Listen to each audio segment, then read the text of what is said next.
మీ పేరేంటండి? చంద్రమౌళి.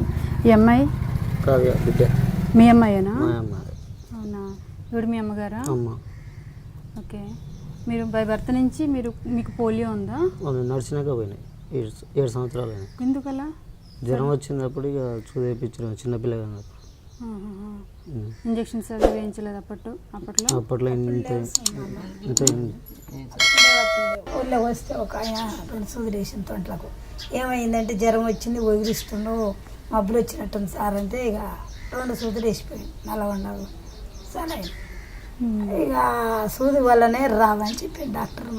రామకి ఇట్లా ఉన్నారు ఎల్లెలకలు పడినోడు ఇటు తిరగ రాకుండా అయినోడు అట్లా నడిచింది. మీ అమ్మాయికి ఏమైంది?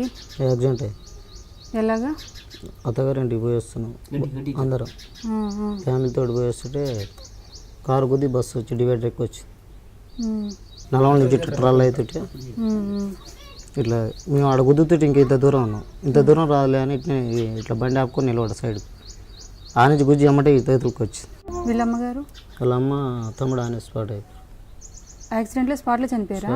స్పాట్లో అయిపోయారు. ఫ్యామిలీ కొడుకు మేము ఫ్యామిలీ వస్తున్నాం. అక్కడ పోయి దావత్ అయితే పోయి వస్తుంటే పొద్దుగాల ఏమి దావత్ ఏమి పోస్తుంటే పొద్దుగాల 5 గంటలకు వచ్చేస్తారు. 5 గంటలకు వస్తుంటే బండి ఆ డివైడ్ వస్తుంటే సైడ్కి తిరిగిండు. అక్కడ డివైడ్ వచ్చి సాగర్ మన చర్లపల్లి బైపాస్ రింగ్ రోడ్ ఆ డివైడ్ వచ్చేసి ఈ సైడ్కి వచ్చి ఆ డివైడ్ వచ్చేసి ఆర్టీసీ బస్సు వచ్చి గుద్ది పారేగింది. రండి ఫ్యామిలీ మొత్తం వస్తుంది. కొడుకు అమ్మ ఫోటో ఉంది, కొడుకు అమ్మ ఈయన వీళ్ళ అదృష్టం వీళ్ళు ఉంటారు. వాళ్ళిద్దరు స్పాట్. ఈయన కూడా పోయేట ఇట్లా దెబ్బ తగిలింది, కాలు పోయింది,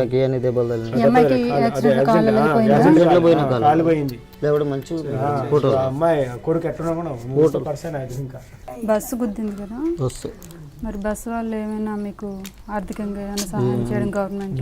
కేసు అయితే పెట్టినా కానీ అవునా? కేసు నడుస్తుందా?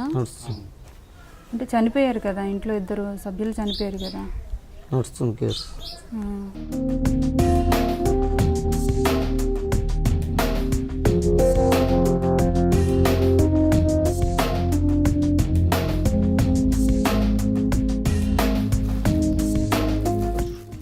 ప్రెసిడెంట్ గారు మీ చేతుల ద్వారానే అమ్మకి చేరబెట్టండి.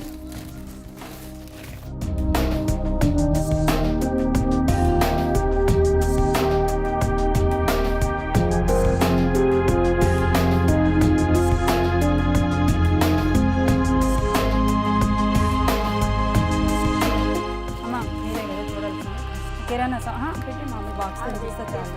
ప్రెసిడెంట్ గారు 10,000 ఇస్తున్నానండి చంద్రమౌళి ఫ్యామిలీకి, మీరే అందించండి.